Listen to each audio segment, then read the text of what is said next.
السلام علیکم۔ کیسے ہیں آپ سب؟ امید ہے آپ سبھی خیریت سے ہوں گے۔ تو آج ہم ایک اور بہترین بیان لے کر آئے ہیں مولانا طارق مسعود کے ذریعے سے، جو کہ ہے سورہ اخلاص کی فضیلت اور اہمیت کے بارے میں۔ تو آئیے جانتے ہیں۔ سب سے پہلے سورہ اخلاص کی وجہ تسمیہ، یعنی اس کو سورہ اخلاص کیوں کہا جاتا ہے۔ اخلاص کے عربی میں دو معنی آتے ہیں، ایک تو خلوص، ہم کہتے ہیں نا خلوص سے دل سے یہ کام کیا، نیت درستی اس کی، اور ایک ہوتا ہے خلاص، تمہارا کام کیا ہو گیا ہے، یعنی بلکہ اس کو اور زیادہ واضح اس کو خلاصی مل گئی ہے، جیل سے خلاصی مل گئی کہتے ہیں نا۔ تو بعض علماء کہتے ہیں اس کو اخلاص اس لیے کہا گیا ہے کہ اس میں خالص توحید کا تذکرہ ہے سورہ اخلاص میں، جیسے قل هو اللہ احد اللہ الصمد لم یلد ولم یولد، اللہ کی توحید بیان کی، اللہ جیسا کوئی بھی نہیں ہے۔ تو خالص توحید کی وجہ سے اسے کیا کہا گیا؟ اخلاص۔ اور بعض علماء کہتے ہیں کہ اس کو اس لیے اخلاص کہا جاتا ہے لأنها تخلص العبد عن الشرک او النار، یہ نجات دلاتی ہے انسان کو شرک سے، جیسے جیل سے خلاصی سے ہے نا، خلاصی والا معنی، اخلاص کا معنی نجات دلانے والی، شرک سے نجات دلاتی ہے، اور بعض نے کہا کہ نجات دلاتی ہے جہنم کی آگ سے، کیونکہ اس کے مفہوم پر آپ عمل کریں گے تو جہنم کی آگ سے حفاظت ہوگی۔ تو تین وجہ بیان ہو گئیں، ایک تو یہ کہ اس میں خالص توحید ہے، اس لیے اسے سورہ اخلاص کہا جاتا ہے۔ دوسری وجہ یہ کہ یہ نجات دلاتی ہے، خلاصی دلاتی ہے شرک سے۔ تیسری وجہ یہ کہ یہ جہنم کی آگ سے نجات دلاتی ہے، اس لیے اس کو سورہ اخلاص کہا جاتا ہے۔ حدیث میں اس کے بہت فضائل وارد ہوئے ہیں، حضرت ابو سعید خدری رضی اللہ تعالیٰ عنہ سے روایت ہے۔ یہ سب چیزیں آپ کو لکھنے کی ضرورت نہیں ہے، یہ آپ کو ریٹرن مل جائیں گی، ٹھیک ہے نا۔ جو میں بتا رہا ہوں سورہ اخلاص کے بارے میں، یہ سب تحریری شکل میں آپ کے پاس آپ کو ای میل کر دیا جائے گا۔ حضرت ابو سعید خدری رضی اللہ تعالیٰ عنہ سے روایت ہے کہ رسول اللہ صلی اللہ علیہ وسلم نے صحابہ کرام سے فرمایا کہ کیا تم میں سے کوئی شخص اس کی طاقت نہیں رکھتا کہ رات کو 1/3 قرآن کی تلاوت کر کے سو جائے؟ صحابہ نے فرمایا نطیق ذلک، کیا ہم اس کی طاقت رکھتے ہیں؟ کہ یہ تو ممکن نہیں ہے، بہت مشکل ہے۔ تو آپ نے فرمایا کیا تم سورہ اخلاص نہیں پڑھ کے سو سکتے؟ اس لیے کہ فإنھا تعدل ثلث القرآن، یہ 1/3 قرآن کے برابر ہے۔ ایک اور حدیث میں حضرت ابو ہریرہ رضی اللہ تعالی عنہ سے مروی ہے کہ ایک مرتبہ رسول اللہ صلی اللہ علیہ وسلم نے صحابہ کرام سے فرمایا تم سب جمع ہو جاؤ، میں 1/3 قرآن کی تم پہ تلاوت کروں گا۔ صحابہ کرام جمع ہو گئے بہت سارے، نبی صلی اللہ علیہ وسلم تشریف لائے اور قل هو اللہ احد پڑھ کے چلے گئے۔ ایک صحابی نے عرض کیا، آپس میں بات چیت کی کہ بھائی اللہ کے نبی نے تو ہم سے کیا فرمایا تھا؟ 1/3 قرآن، اور میں یہ سمجھتا ہوں کہ یہ اللہ نے آسمان سے کوئی خبر دی تھی کہ نبی 1/3 قرآن پڑھیں گے، نبی نے اپنی طرف سے یہ کام نہیں کیا ہوگا، لیکن ہم پر تو 1/3 قرآن نہیں پڑھا۔ تو آپ صلی اللہ علیہ وسلم تشریف لائے اور فرمایا کہ سورہ اخلاص جو میں نے پڑھی ہے یہ 1/3 قرآن ہے، اتنی بڑی فضیلت ہے اس کی۔ اب علماء نے اس کے مطلب بیان کیے کہ 1/3 قرآن ہونے کا مطلب کیا ہے۔ دیکھنے میں تو 1/3 قرآن نہیں ہے نا، لیکن 1/3 قرآن کا مطلب کیا ہے؟ تو اس کے دو مطلب بیان کیے گئے ہیں۔ اس لیے علماء کہتے ہیں جس نے 3 مرتبہ قل هو اللہ احد پڑھ لی اسے 1 قرآن کی تلاوت کا ثواب ملتا ہے، سمجھ رہے ہیں؟ جس شخص نے 3 مرتبہ قل هو اللہ احد پڑھی اسے 1 قرآن کی تلاوت کا ثواب۔ اب اس پر اشکال ہوتا ہے کہ 3 مرتبہ قل هو اللہ پڑھ کے جب 1 قرآن کی تلاوت کا ثواب مل رہا ہے تو الحمد سے لے کے والناس تک قرآن مجید پڑھنے کا فائدہ پھر کیا ہے؟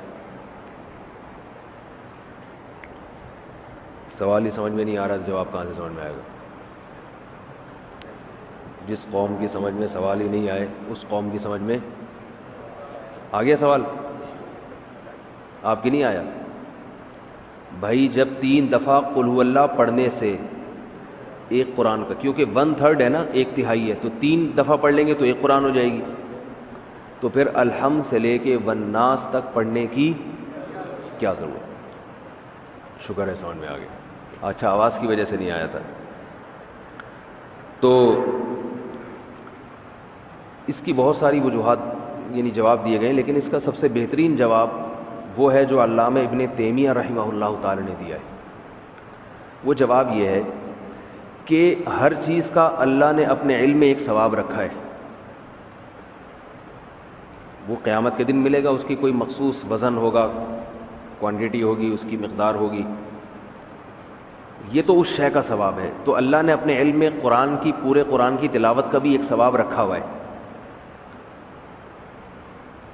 وہ 3 دفعہ قل ہو اللہ پڑھنے سے بھی حاصل ہو جاتا ہے، جو اللہ نے پورے قرآن کی تلاوت کا ایک مخصوص ثواب رکھا ہے۔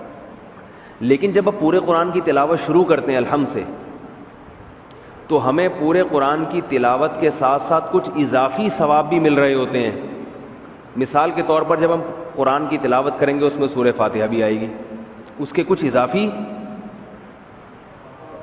فضائل ہیں اس سورت کی تلاوت۔ سورہ بقرہ بھی آئے گی، سورہ بقرہ کے کچھ الگ سے اضافی فضائل ہیں جو اس کی تلاوت کے بارے میں وارد ہوئے ہیں۔ سورہ آل عمران بھی آئے گی، اس کے الگ فضائل ہیں۔ پھر قرآن مجید کی جو جنت اور جہنم کی آیتیں آئیں گی آپ کے سامنے، اس سے جو انسان کا دل بنتا ہے، جو واقعات آتے ہیں، اس سے جو انسان کو عبرت حاصل ہوتی ہے، یا قرآن کی تلاوت سے اللہ کی جو محبت پیدا ہوتی ہے، یہ ساری اضافی چیزیں ہیں جو پورے قرآن کی تلاوت پہ آپ کو ملیں گی۔ تو سورہ اخلاص 3 دفعہ پڑھنے سے وہ جو اللہ کے علم میں 1 دفعہ قرآن کی تلاوت کا جو اصل ثواب ہے وہ مل جائے گا، لیکن جو اضافی ہیں، فاتحہ کے اضافی فضائل، سورہ بقرہ کے اضافی فضائل، پھر قرآن پڑھنے سے جو اللہ کی محبت اور قرب اضافی، یہ پورا قرآن پڑھے بغیر نہیں حاصل ہو۔ سمجھ گئے بات کو؟ یہ سب سے بہترین جواب ہے۔ اور بعض علماء نے یہ بیان کیا کہ یہ بھی ایک معقول جواب، اچھا جواب سمجھا گیا ہے کہ قرآن مجید میں بنیادی طور پر 3 مضامین بیان کیے گئے ہیں۔ ایک تو عقیدہ توحید کو بیان کیا گیا ہے، شرک کی نفی۔ دوسرا قرآن نے بیان کیا ہے احکام، یہ کرو، یہ نہ کرو، یہ حلال ہے، یہ حرام ہے، نماز پڑھو، روزے رکھو، زکوٰۃ دو، زنا مت کرو، وغیرہ وغیرہ۔ یہ ایک قسم کا مضمون ہے۔ اور تیسرا مضمون ہے روز جزا، آخرت قائم ہوگی تمہیں۔ یہ پورے قرآن کا گویا کہ بیسک بنیادی 3 مضامین ہیں۔ تو سورہ فاتحہ میں توحید خالص کو بیان کیا گیا، تو قرآن کے 1/3 ٹاپک کو، 1/3 مضمون کو سورہ اخلاص کور کر دیتی ہے۔ اس لیے اس کو یعنی مضمون کے لحاظ سے، قرآن کے مضامین کے لحاظ سے 1/3 قرآن کہا گیا ہے۔ سمجھ رہے ہیں بات کو کہ نہیں سمجھ رہے؟ ایک چیز ایک لحاظ سے کچھ ہوتی ہے، دوسرے لحاظ سے نہیں ہوتی۔ جیسے میں نے بتایا تھا آپ کو کہ حدیث میں آتا ہے کہ سورہ فاتحہ جیسی کوئی صورت نازل نہیں ہوئی، لیکن حدیث میں آتا ہے سورہ فلق اور سورہ ناس جیسی کوئی صورت نازل نہیں ہوئی۔ تو حدیث ہی میں اس کا دوسری حدیث میں جواب موجود ہے، سورہ فلق سورہ ناس افضل ما یتعوذ بہ المتعوذون، پناہ مانگنے والوں کے لیے، پناہ مانگنے، مختلف قسم کے شر سے پناہ مانگنے والوں کے لیے ایسی صورت نازل نہیں ہوئی۔ تو رقیہ کے لحاظ سے سب سے افضل سورہ فلق اور سورہ ناس ہے۔ تو ایک چیز ایک لحاظ سے افضل ہوتی ہے، دوسرے لحاظ سے افضل نہیں ہوتی وہ۔ تو اس لحاظ سے ایک سورہ اخلاص کو کیا کہا گیا؟ سب سے بہترین سورت۔ تو حدیث میں آتا ہے رسول اللہ صلی اللہ علیہ وسلم کے دور میں صحابہ کرام ایک دفعہ سفر پہ گئے، تو ایک شخص امامت کیا کرتے تھے ان میں، وہ ہر رکعت میں قل ہو اللہ احد ہی پڑھتے تھے۔ ہر رکعت میں کیا پڑھ رہے ہیں؟ صحابہ کو سوال پیدا ہوئی ہے، بھئی یہ کوئی اور صورت پڑھتے ہی نہیں۔ صحابہ نے نبی صلی اللہ علیہ وسلم سے تذکرہ کیا، آپ نے ان صحابی کو بلایا، تم کیوں پڑھ رہے ہو؟ انہوں نے فرمایا کہ مجھے اس صورت سے محبت ہے، مجھے اس صورت سے محبت ہے۔ حدیث آپ صلی اللہ علیہ وسلم نے فرمایا جس کا مفہوم ہے جنت کی بشارت دی آپ صلی اللہ علیہ وسلم نے کہ تمہیں اس صورت سے محبت ہے، تو اس پر آپ صلی اللہ علیہ وسلم نے ان کو جنت کی بشارت دی، کیونکہ اس صورت سے محبت ہونا کس کی علامت ہے؟ کہ اللہ کی توحید سے محبت ہے، اور یہ اللہ سے سچی محبت کی علامت ہے۔ تو اس لیے اگر کوئی ہر رکعت میں سورہ اخلاص پڑھتا ہے تو بھی ٹھیک ہے۔ البتہ نبی صلی اللہ علیہ وسلم کی جو عام سنت ہے وہ یہ کہ رکعتوں میں آپ الگ الگ صورتیں پڑھا کرتے تھے۔ اس لیے علماء کہتے ہیں کبھی جوش میں انسان نوافل میں ساری رکعتوں میں قل ہو اللہ پڑھ لے، جوش محبت میں ٹھیک ہے، لیکن عام معمول اسی کا بنانا چاہیے جو نبی صلی اللہ علیہ وسلم کا اپنا معمول تھا۔ وہ کیا تھا کہ مختلف صورتوں میں مختلف رکعتوں میں مختلف صورتیں آپ صلی اللہ علیہ وسلم پڑھا کرتے تھے۔ حدیث میں رسول اللہ صلی اللہ علیہ وسلم رات کو سونے سے پہلے سورہ فلق اور سورہ ناس کے ساتھ قل هو اللہ احد کی تلاوت بھی کیا کرتے تھے. یہ بھی حدیث میں اس کی فضیلت آئی ہے. ایک حدیث میں آتا ہے رسول اللہ صلی اللہ علیہ وسلم نے فرمایا، حضرت ابو ہریرہ رضی اللہ تعالیٰ عنہ سے مروی ہے کہ نبی صلی اللہ علیہ وسلم نے فرمایا کہ اللہ تعالیٰ ارشاد فرماتے ہیں. جب نبی یوں کہتے ہیں کہ اللہ نے ارشاد فرمایا تو ایسی حدیث کو حدیث قدسی کہا جاتا ہے کہ اللہ تعالیٰ فرماتے ہیں کہ کذبنی عبدی ولم یکن لہ ذالک، میرے بندوں نے مجھے جھٹلایا حالانکہ میرے بندوں کے لائق یہ نہیں تھا کہ مجھے جھٹلاتے. وشتمنی عبدی، میرے بندوں نے مجھے گالی دی ہے. ولم یکن لہ ذالک، حالانکہ ان کے لائق نہیں تھا کہ اپنے معبود کو گالی دیں.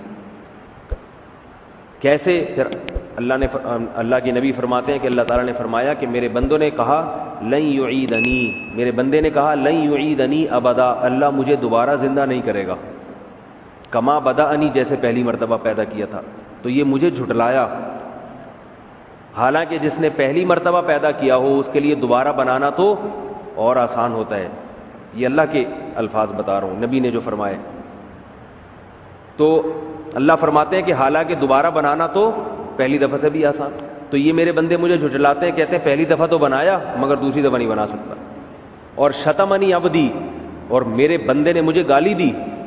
ولم یکن لہ ذالک، حالانکہ اسے نہیں چاہیے تھا کہ مجھے، اس کے لیے لائق نہیں ہے کہ مجھے گالی دے. کیسے بھئی؟ اللہ کو تو کوئی بھی گالی نہیں دیتا. تو نبی نے فرمایا کہ اللہ تعالیٰ فرماتے ہیں کہ بندہ کہتا ہے اتخذ اللہ ولدا، اللہ نے اپنے لیے کسی کو بیٹا بنا لیا ہے. جیسے عیسائی کہتے ہیں اللہ نے حضرت عیسیٰ کو بیٹا بنا لیا، تو اللہ کیا کہتے ہیں؟ یہ مجھے میرے بندے نے گالی دی ہے.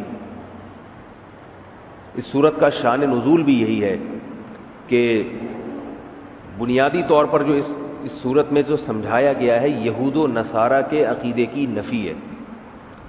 عیسائی کہتے ہیں کہ حضرت عیسیٰ ابن مریم اللہ کے بیٹے ہیں.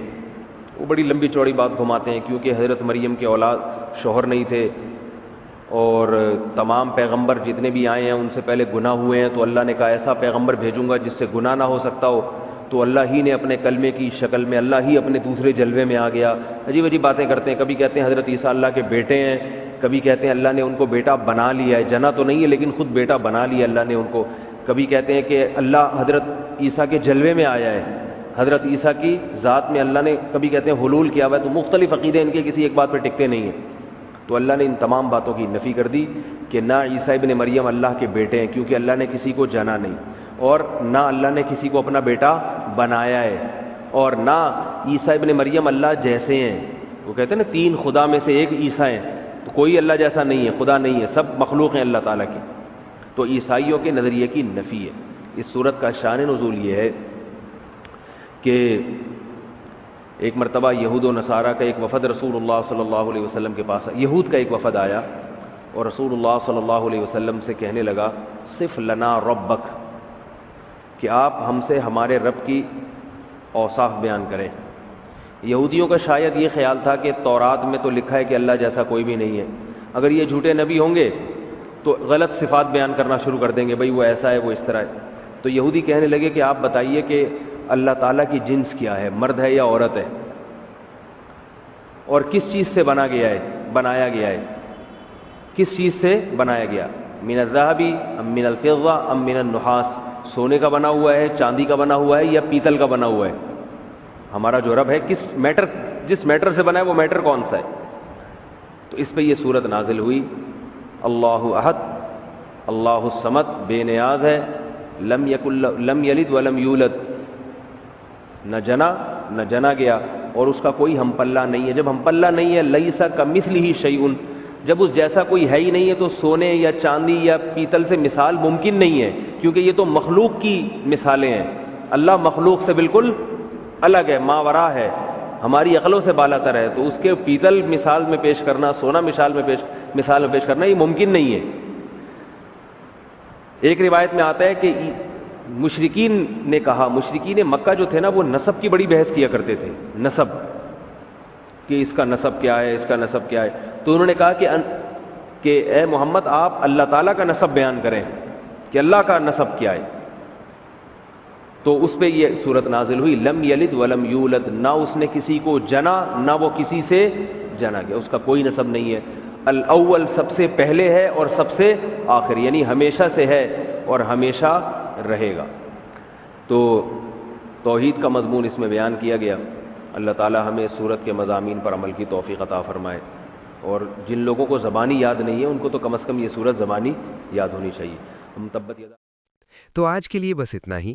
ویڈیو کو لائک اینڈ شیئر ضرور سے کریں، چینل کو سبسکرائب بھی کریں۔